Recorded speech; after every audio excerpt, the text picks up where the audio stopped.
Bien, en esta ocasión vamos a resolver el ejercicio que tenemos planteado en la pantalla. Dice que se sabe que la tensión en el cable BC de 725 newton y que determine la resultante de las fuerzas ejercidas en el punto B de la viga AB. Es decir, que lo que nos están pidiendo es que encontremos la resultante. Bien, lo primero es ubicar el sistema de coordenadas justamente sobre el punto B y luego encontrar los ángulos correspondientes de estas fuerzas. Y con eso es suficiente porque vamos a encontrar este ángulo que está ubicado en este punto. Lo sabemos, este ángulo está dado por la tangente inversa de la parte Y, que es el lado opuesto, entre el lado adyacente o la parte X. Con eso pues vamos a encontrar los dos restantes ángulos. Este es nuestro planteamiento. A la fuerza que hay en la tensión que hay en BC le vamos a llamar R, a la fuerza de 500 newton le vamos a llamar Q y a la fuerza de 780 newton le vamos a llamar P para poderles asignar nombres, y a los ángulos les vamos a llamar alfa, beta y gamma correspondientemente. La fuerza resultante igual a P más Q más R, o sea, una suma de vectores en el plano o en dos dimensiones, para lo cual entonces vamos a encontrar primero los ángulos. Entonces, para encontrar el valor de alfa, vamos a decir que alfa es la tangente inversa de la parte Y entre la parte X, y aquí los tengo ya previamente calculados. Decimos entonces que alfa es la tangente inversa de 800 entre 840. Esto nos da como resultado 43.60. Luego vamos a calcular beta. Beta nos han dado las coordenadas 4 entre 3. La 4 es la parte Y, 3 es la parte X. Vemos que este ángulo nos queda 53.13 y el ángulo gamma nos queda la tangente inversa de 5 entre 12. Si nosotros vemos aquí, 5 es la parte Y, 12 es la parte X, calculamos ese ángulo y ese ángulo nos queda con un valor de 22.61. Introducimos nuestros nuevos resultados en el plano cartesiano. Bien, vamos a analizar el vector R. Si hacemos una proyección de R, vamos a auxiliarnos del programa SolidWorks para poder hacer análisis gráfico y análisis mediante o utilizando el método analítico, valga la redundancia. Proyectamos los vectores en los diferentes ejes. Aquí tengo la proyección de Y aquí tengo la proyección de X. En cada uno de los vectores hacemos las proyecciones y van a tener diferentes valores numéricos según el ángulo que hemos encontrado. Entonces vamos a hacer el análisis primero con números o el método analítico y después vamos a venir a comprobarlo aquí al gráfico. Para utilizar el método analítico, para analizar el vector R, R en X va a ser la magnitud de R multiplicado por el coseno de alfa. Si proyectamos a R sobre el eje X, me va a quedar sobre el negativo. ¿Por qué uso coseno? Porque coseno sería el lado adyacente de este ángulo. Y si proyecto a R en Y, este lado va a ser el lado opuesto, por lo tanto voy a usar la función seno. Si hacemos el cálculo matemático, nos decimos la magnitud de R, 725, multiplicado el coseno de 43.60, nos da como resultado 525.02. Si analizamos RY, que es la multiplicación de la magnitud de R multiplicado por el seno del ángulo alfa, y decimos 725 multiplicado el seno de 43.60, esto nos da como resultado 499.97. Ahora vamos a analizar el vector Q. Decimos Qx, que se proyecta sobre el eje negativo de X, es la magnitud de Q multiplicado por el coseno del ángulo beta. Decimos 500 multiplicado por coseno de 53.13, eso nos va a dar un valor correspondiente de menos 300 newton. El negativo, ojo, viene de que este está proyectado sobre el eje X activo. Eso es importante que lo tengamos en consideración. El caso de QY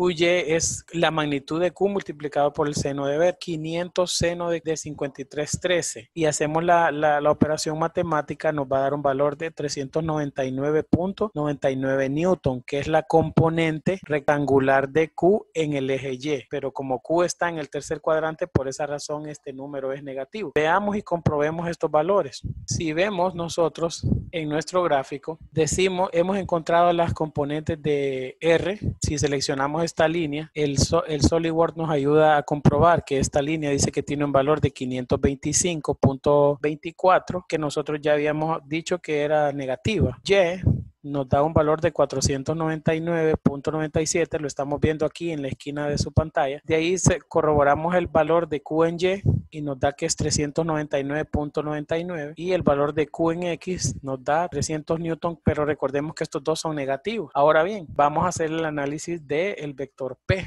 Si analizamos el vector P, va a estar dado por Px, va a ser la magnitud de P multiplicado por el coseno del ángulo. Aplicamos estos valores, encontramos su componente rectangular. Recuerde que Px está en el cuarto cuadrante, por lo tanto, su componente en X va a ser positiva. Hicimos 780 newton multiplicado por el coseno de 22.61, eso nos da como resultado 720.05. Hacemos el cálculo para la componente Y y decimos, en el cuarto cuadrante es negativa, por lo tanto, este signo tiene que ser negativo aquí. Decimos, la magnitud de P, 780 newton multiplicado por el seno de 22.61 grados. Eso nos da como resultado 299.87 newton negativo. Ya tenemos ahora todas las componentes rectangulares. Esto que está aquí, que la fuerza resultante sea igual a la suma de las fuerzas que actúan en ese punto. Entonces, ¿qué tenemos que hacer? Encontrar las componentes rectangulares sin antes comprobar nuestras componentes en el gráfico. Dijimos que la componente de Y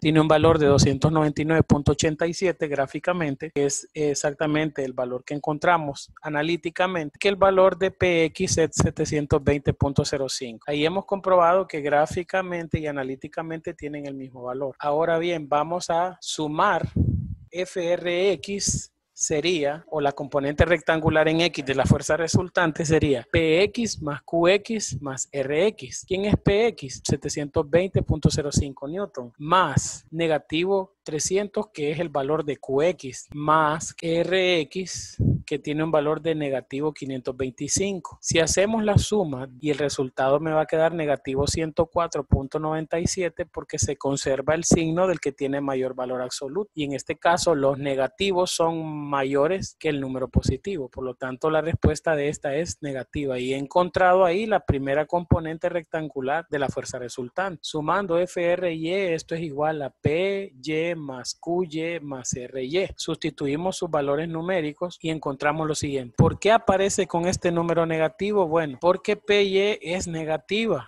más el de la fórmula, menos 399.99 más 499.97. Otra vez los negativos son mayores que los números positivos, por lo tanto la respuesta es negativa. Si vemos un poco más de cerca, vamos a darnos cuenta que la componente rectangular de X y que la componente rectangular de Y para la fuerza resultante son negativas. Cuando estas dos componentes ambas son negativas, quiere decir que la fuerza resultante está también ubicada en el tercer cuadrante. ¿Por qué? Porque es en el único cuadrante donde X y Y son negativas. Ahora vamos a calcular la magnitud, porque ya tenemos prácticamente calculado las componentes rectangulares. Para calcular la magnitud de la fuerza resultante vamos a utilizar esta fórmula, que es la fuerza resultante X al cuadrado más la fuerza resultante en Y al cuadrado, y eso me va a dar la magnitud de la fuerza resultante. ¿Por qué no he puesto el número negativo aquí? Todo número negativo elevado al cuadrado siempre es positivo, por lo tanto decimos 104.97 al cuadrado más 199.89 al cuadrado, y esto me va a dar un número, a eso le sacamos la raíz cuadrada y esto nos va a dar un valor numérico de 225.77. Esta es la fuerza resultante. Esta fuerza resultante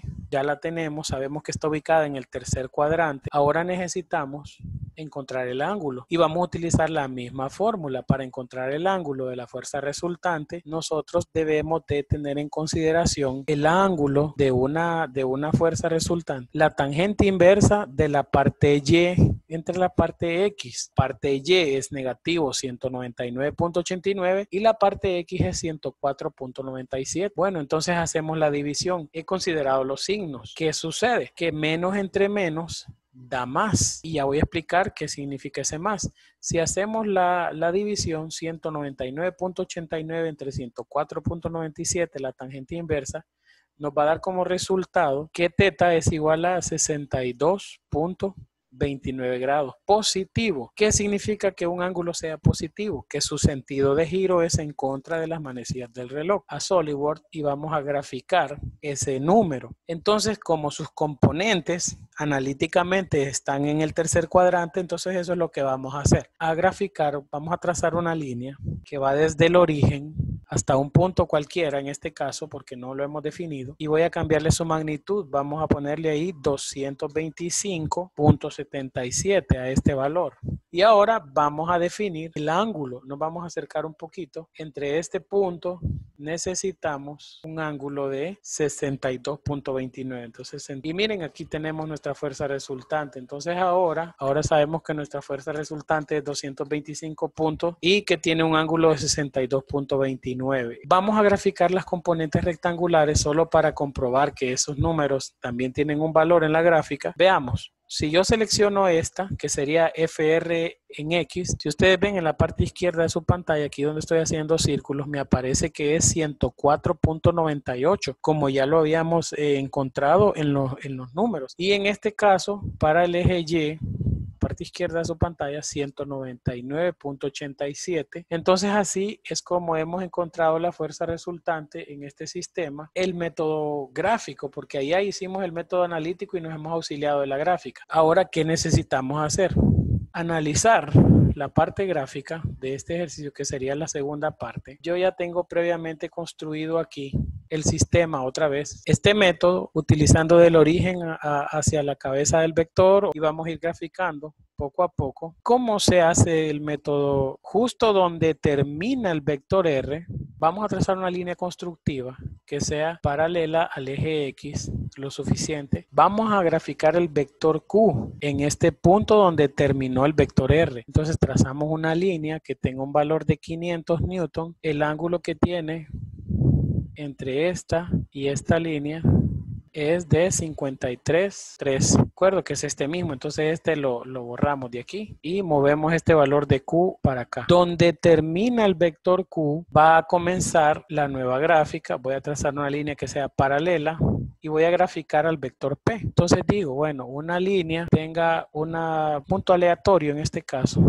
que el valor es 780 y la distancia o el ángulo, perdón, que hay entre este y este punto ha de ser 22.61. Lo vamos a poner aquí que se vea claro que es el número 22.61 y borramos este vector de aquí porque ya lo hemos graficado. Ahora hemos graficado de la cola del vector hacia la cabeza, de la cola del vector hacia la cabeza, de la cola del vector hacia la cabeza. Entonces vamos a graficar la línea. La que tenemos que graficar ahora es entre este punto, que es el origen, y el final de los vectores. La cola hacia la cabeza. Trazamos una línea de este punto hacia este punto y gráficamente ya podemos ver que el valor, lo vamos a acotar, de esta línea que es la fuerza resultante es precisamente 225.79. Pero si la selecciono y lo vemos aquí en los parámetros en la parte izquierda, nuevamente me dice que es 225.787. Por eso me lo redondeé aquí. Este es la magnitud del vector